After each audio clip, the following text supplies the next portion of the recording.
மீறி நடந்துட்டு இருக்கு. இது போக ஒரு நாளைக்கு 300 லாரிக்கு மேல வந்துகிட்டு இருக்கு.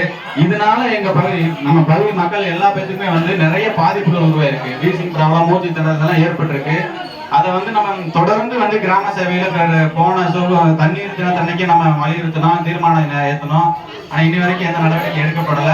இப்போ அனைத்து கச்சேரியில இருக்க அனைத்து தெரு சார்பாகவும் நாங்கள் தீர்மான நகல் கொண்டு வந்திருக்கோம். எங்களுக்கு தீர்மான நகல் இப்ப எங்களுக்கு உடனே கொடுக்கணும். தீர்மான நோட்டு கொண்டு வந்துதான் நம்ம கிராம சபை நடத்தணும். எங்களுக்கு தீர்மான நகல் வேணும். இதுக்கு அடுத்த கட்ட நடவடிக்கைக்கு நீங்க எல்லாருமே ஒத்துழைப்பு கொடுக்கணும். மக்கள் எல்லாத்துக்குமே இதனால சோரியாசிஸ், நம்ம அலர்ஜி, தும்மல், வீசிங் ப்ராப்ளம், கல்லடைப்பு, கிட்னி ப்ராப்ளம், இப்போ புதுசா நரம்பு சுருளுற நோய் உங்க பகுதி மக்கள் நிறைய பேருக்கு வந்திருக்கு. நிறைய பெண்களுக்கு இருக்கு. அதை காமிக்க முடியாத இடத்துல அந்த இடத்துல இருக்கு. இதை தீர்வுக்கு கொண்டு வரணும். அதுவும் இல்லாம நம்ம அந்த கிராம சாலையில 8 டன்னுக்கு மேல போகக்கூடாதுன்றாங்க. இங்க 30 டன் 40 டன் வரைக்கும் போறாங்க. இதை எந்த அதிகாரியும் கண்டுகொள்ள மாட்டேங்கிறாங்க. நம்ம கிராமத்துல அதை வழி நடத்தி முன்னெடுப்பு எடுத்து அந்த மாதிரி 8 டன்னுக்கு மேல கொண்டு போக கூடாது. அதனால கிராம சாலை பாதிக்குது, மக்கள் வரி பணம் பாதிக்குது. இவங்க பாட்டுக்கு வரைமுறைகளை மீறி போறாங்க. யாரை தட்டி கேட்கறது? கட்டார வளர்ச்சித்துறை அதிகாரி நீங்க மேல இருந்து வர்றீங்கம்மா. இல்ல நான் சவுண்டாவே பேசிடுறேன்.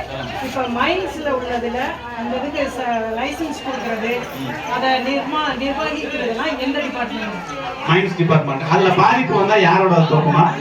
வட்டார வளர்ச்சித்துறை அதிகாரி தான் எல்லாத்துக்குமே பொறுப்பு. ஒரு வளர்ச்சி ஆரம்பம் அது குறையுதுன்னா சொல்லுங்கம்மா. நீங்க தரீங்க, தீர்மானத்துல ஏற்றிடுவோம். அந்த கனிம சுரங்கத்துறைக்கு நம்ம இங்க இருந்து அனுப்பிடுவோம். இப்ப இதுக்கு முன்னாடி நாங்க 3 வருஷத்துக்கு முன்னாடி கொடுத்துட்டு இருக்கோமா? எத்தனை முறை அனுப்புனாங்க? அதுக்கான ரெஸ்பான்ஸ் எங்கம்மா? ஒரு மாசம் ஆகுது. டீயெல்லாம் கொடுக்காதீங்க. டீயை கொடுத்துட்டு கப்பை போட போகும்போது அப்படியே கூடத்தை கழிச்சிடுறீங்க. டீ கொடுக்காதீங்க ஐயா, டீ கொடுக்காதீங்க. நாங்க சாப்பிட்டுக்கிறோம்.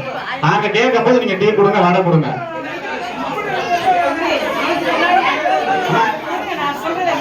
சத்தமெல்லாம் இருக்கு.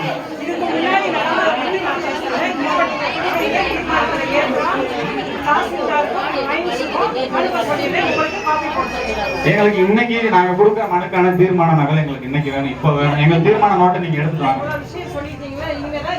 இல்லம்மா, நாங்க கொடுக்குற இன்னும் நாங்க நோட்டே கொடுக்கல, நாங்க மனுவே கொடுக்கல. எங்க மனுவுக்கு மட்டும் நீங்க ரெசிப்ட் கொடுங்க. தீர்மான நகல் கொடுக்கணும். உங்ககிட்ட தான் கொடுக்க போறேன். நான் தலைவர்கிட்ட கொடுக்க போறேன்.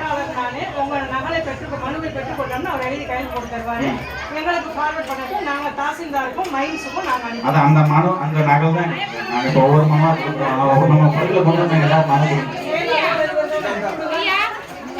கொடுக்கணும். தீர்மான நகல் எங்களுக்கு இப்ப வேணும். பெற்றுக்கொண்டோம். அந்த கல்குவாரி சம்பந்தமான தீர்மானம் வாங்கிக்கணும். பெற்றுக்கொண்டோம். தீர்மான நகல் இருக்கலாமா? நம்ம தீர்மான நோட்டை எடுத்துட்டு வாங்கம்மா. ஏமா இது தீர்மானம் ஏத்துற நோட்டு நகல் எங்களுக்கு ரசீது கொடுக்கணும். நாங்க கொடுக்குற கம்ப்ளைண்ட்டுக்கு எங்களுக்கு ரசீது வேணும். ஏன்னா தீர்மான நகல் உங்களுக்கு தெரியுமா தெரியாது? நாங்க நீங்க மூச்சு அதிகாரியா இருக்கீங்க. தீர்மான நகல் கொடுக்கணும்னு வெளியே இருக்குல்ல, பெட்டிஷனுக்கு நான் கொடுக்குறோம். எங்களுக்கு தீர்மான நகல் அரசு பதிவேட்டில் இருக்குல்ல, அந்த தீர்மான நோட்டு நீங்க மெயின்டைன் பண்றீங்களா பண்ணலையா? 38 நோட்டு இருக்கு. நம்ம கிராமம் நமது ஊராட்சி மன்றத்தில் 38 நோட்டு பதிவு பண்ணணும். அதுல தீர்மானம் நகல் கொடுக்கறது ஒரு நோட்டு. அந்த நோட்டை ஏன் இப்ப கொண்டு வர மாட்டேங்கிறீங்க? இப்ப ஒரே ஸ்பாட்ல கொடுத்துட போயிருங்க. ஏமா தீர்மான நோட்டு இல்லையா? இருக்குது இருக்கு. எழுதி கொடுங்க. 2 வரி தான் எழுதி கொடுக்க போறீங்க. அந்த நோட்டை எடுத்துட்டு வர சொல்லுங்க. தீர்மான நகல் நோட்டை எடுத்துட்டு வர சொல்லுங்க. ஒவ்வொரு முறையும் நாங்க 3 வருஷமா மனு கொடுத்துருக்கோம். தீர்மான நகலை கண்ணிலே பார்க்க மாட்டேங்கிறோம்.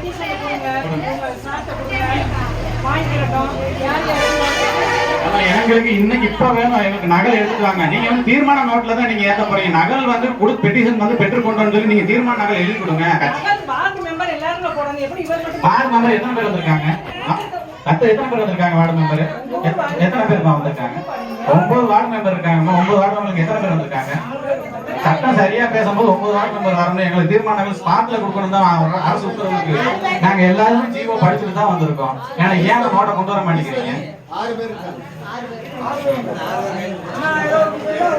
எங்களுக்கு தீர்மான நோட்டு இப்ப நீங்க எடுத்துட்டு வாங்க. இல்லாட்டி இந்த கிராம சபை எப்படி நாங்க கொடுக்குற மனுக்கு நாங்க எப்படி நாங்க திரும்ப பஞ்சாயத்து போர்டு நாங்க எத்தனை முறை தான் வருது? போன முறை தம்பி கொடுத்தோம்னா 3 நாள் 4 நாள் வந்தா தீர்மான நகலே கொடுக்கல. தீர்மான நோட் எடுத்துட்டு வாங்க. தீர்மானம் அதாவது இது வந்து நோட்டு பதிவு பண்ற நோட்டு மாதிரி எங்களுக்கு நகல் கொடுக்குற நோட்டு எடுத்துட்டு வாங்க. எங்களுக்கு ரிசிப்ட் கொடுங்க. என்னம்மா இது வந்து லாஜிக்கே வந்து தப்பா இருக்கு. உயர் அதிகாரி எப்படிமா கேக்குறது? நீங்க ரசீப்ட் வந்து கொடுக்கணும்ன்றது சட்டமா? மனு ரசீது தான் கொடுப்போம். பெற்றுக்கொண்டோம் தீர்மான நகல் இருக்குல்ல. நம்ம கச்சைகட்டி கிராமத்துல வந்து இந்த மாதிரி தீர்மான நகல் நம்ம போய் கொடுக்க போறோம் அப்படின்னு சொல்லி ஒரு நோட்டே இருக்குமா? பணக்கம் இல்லாம தான் இருக்கு. சட்டத்துல இப்படிதான் இருக்கு. இப்படிதான் கொடுக்கணும். ஒவ்வொரு பெட்டிஷன் இதுவே தெரியாம எப்படிமா இவ்வளவு தூரத்துக்கு நம்ம நடந்துட்டு இருக்கு? தீர்மான நகல் கொடுக்கணுமா? தீர்மான நோட்டை வச்சுட்டு தான் கிராம சபை நடத்தணும். தீர்மானம் வேணும். என்ன இந்த ஜியோ இருக்கு? நீங்க கேளுங்க, இப்ப கேளுங்க. தீர்மான நகல் கொடுக்கின்றதே சட்டத்திலே மறந்துட்டாங்க. நீங்க எல்லாருமே ஒவ்வொரு மனு கொடுக்கிற போது எது சம்பந்தமா மனு கொடுத்தீங்களோ அதோட தீர்மான நகல் பெற்றாதான் அந்த இது வந்து யூனியனுக்கு போகும், அடுத்தடுத்த டிபார்ட்மெண்ட்டுக்கு போகும். நீங்க எல்லாம் சும்மா பேப்பர் கொடுத்துட்டு போனீங்கன்னாக்க இது அப்படியே மேல இடத்துக்கு போக மாட்டீங்க. தீர்மான நகல் வாங்கணுங்க. தீர்மானம்